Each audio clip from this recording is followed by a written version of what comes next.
everybody, how are you doing? You're very welcome. I'm Alison Hogan, founder of the Pilates Studio and PilatesOnline.ie. So what I want to do today is a fairly quick and concise video talking entirely about pelvic floor engagement. And the pelvic floor engagement is crucial part of the Pilates technique, but it's particularly important to identify where there may be dysfunction, where it may not be firing as it should, and to just have a really good connection with the body's ability to get the brain to engage with pelvic floor. That's particularly important for women who are postnatal or mums in general, no matter how old your children are. We may be having or experiencing symptoms of pelvic floor dysfunction. And so what's really important is that we're not just going through the motions of rehabilitation, but we're making sure that that engagement is correct and right. Now, what I have noticed over the many years that I've been teaching postnatal women, and then I suppose further into my career, women's health classes, and as a mother myself, I have found sometimes the cues and the words used for pelvic floor to be quite confusing, and sometimes maybe even a little bit misleading, or may create the wrong type of engagement or the wrong type of sensation in your body. So sometimes I find that the word squeeze is used a lot, and I found that really confusing, and I know certainly lots of my own customers find it the same. I think when we feel or we hear the word squeeze, we can all often get a sense of tightening around, we'll say, the three openings of the pelvic floor. So whether it's a tightening in the anus or the front of your body, it could be your vagina, or just as if you're stopping yourself going to the toilet at the front, but it's not that sense of stopping yourself going to the toilet, it's more just a squeeze in that area. But that squeeze can often exert a pressure, or you can feel a pressure downwards, and that's not what we're looking for at all. And so I really just wanted to hone in on a couple of different cueing techniques, or a couple of different tests that you can do just to be sure that you are in fact engaging your pelvic floor quite correctly, and that you're really identifying that in your own body. So to do that, I'm going to do it in two different positions. We're going to use a sitting position first, and then we're going to go on to all fours so that you can feel it. Now what I'm going to do, I should say first, is do it in a standing position, just so I can go through exactly what I'm looking for you to do, and then maybe you'll be able to feel it a bit better when we sit down on the pillow or the towel. And then in an all fours position, sometimes I find that I can really get people to connect with what that should feel, not just in the pelvic floor, but how it also pulls up through those lower abdominals and into the pelvis itself. Okay, let's get started. So I'm going to move back here, and hopefully you'll be able to see me fully, but I might have to change. But anyway, that's great. So we're going to start with the standing position, and don't worry about whether you can see me. Once you can hear me, that's really the most important part.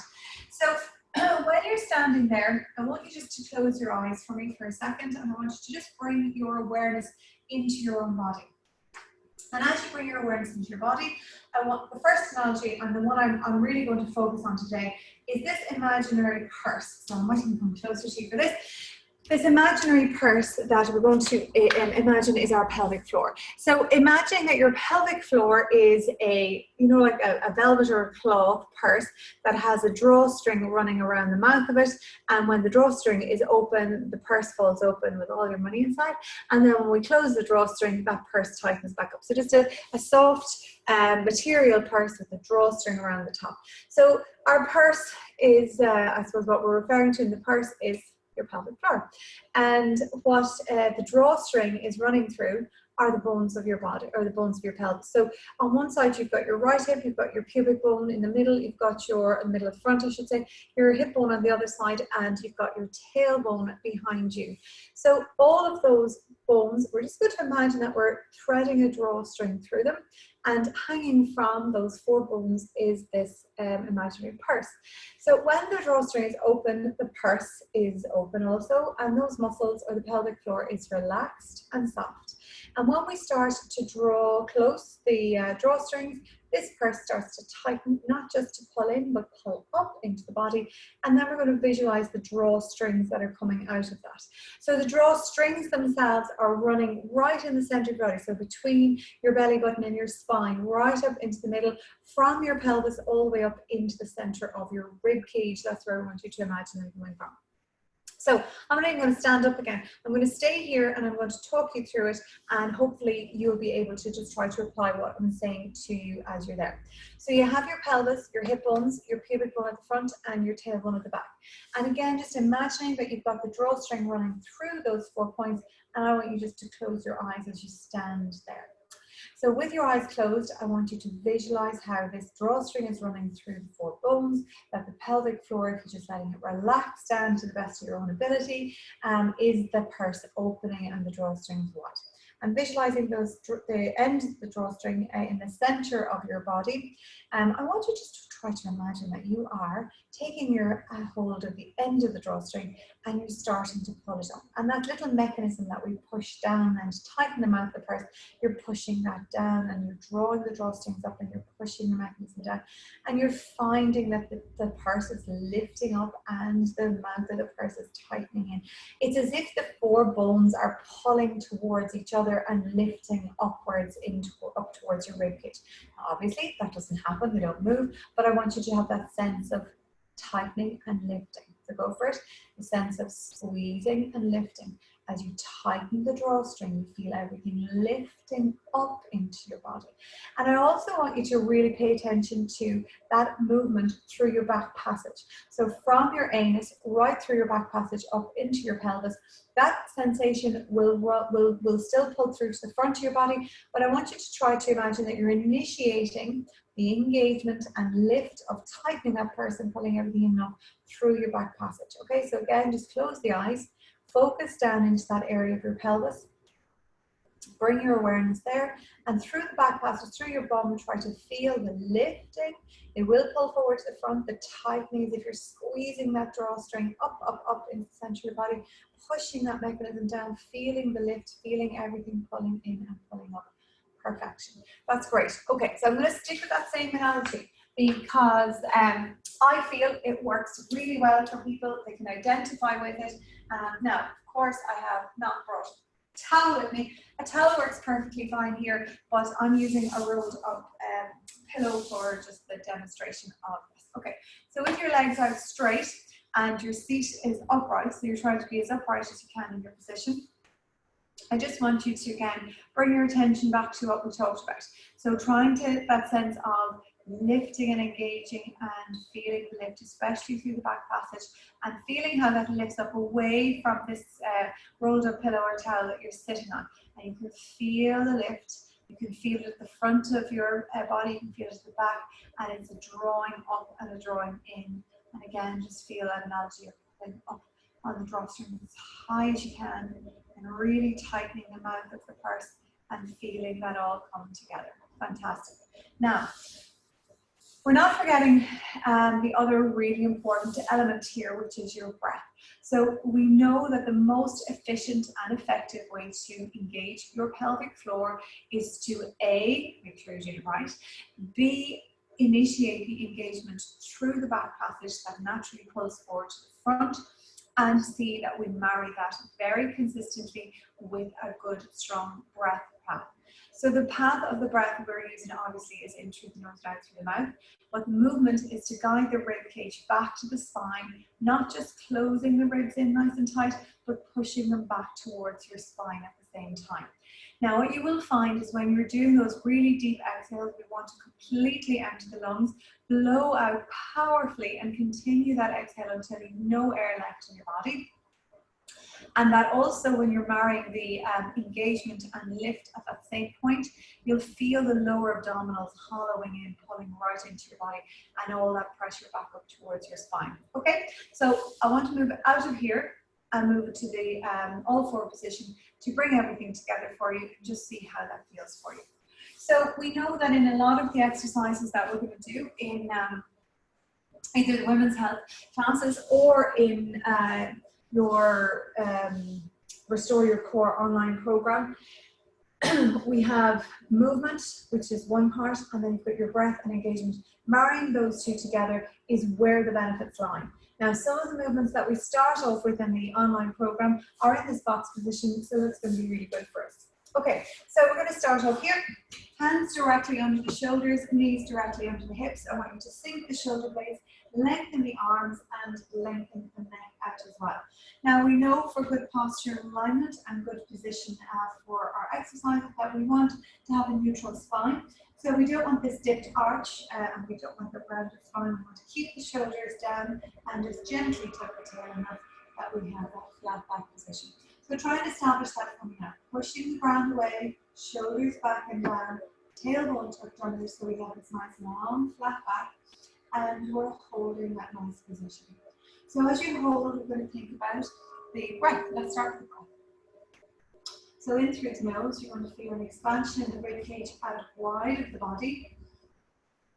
And as you exhale, blow out as strong as you can.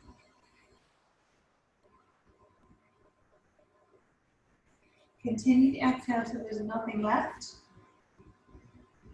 And remember what I said, guiding the ribs back up towards your spine all the time. Just like you're kind of being squeezed. Now I want to really bring my awareness back to the four bones of my pelvis and that engagement lifting through the back passage.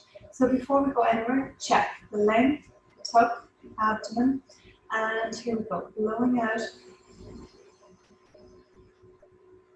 Feel the drawstring being pulled in tight and lift it up. Feel it really significantly through the back passage as you engage that lift and hold, and feel how the lower abdominals naturally pull in and pull up. Marrying with the breath, finishing that exhale, you'll feel your ribs pulling back towards your spine. So you have a real tightness here. Your lower abdominals are going to hollow in and up, and you're going to feel right through the pelvis, front and back, that engagement of pelvic floor. Let's do 2 more cycles of breath. Blowing out.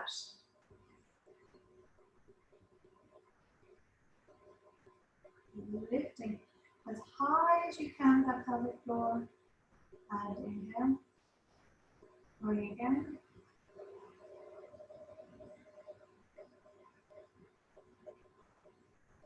And let's just do one more.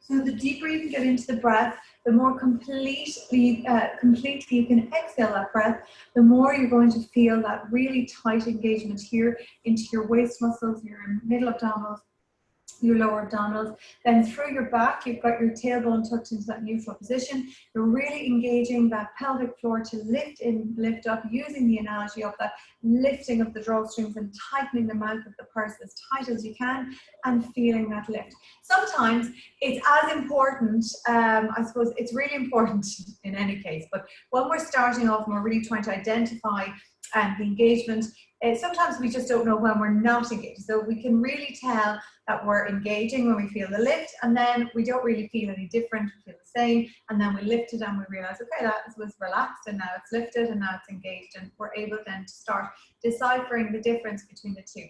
What's really important to understand is that we don't want, when we talk about a strong pelvic floor, we're not talking about a tight pelvic floor. So we don't want to overwork the muscle, and we certainly don't want to neglect the flexibility element of the pelvic floor. So one of the most important, or one of the best exercises that you can do for stretching your pelvic floor and keeping it flexible is the good deep squatting position. So I'm not going to demonstrate them for you now, but any type of a squat position, which is you obviously standing, pushing the bum back and lowering yourself down like you're hovering over a toilet, stretches the space between the pubic bone and the tailbone, and therefore gives that pelvic floor a nice stretch element as well.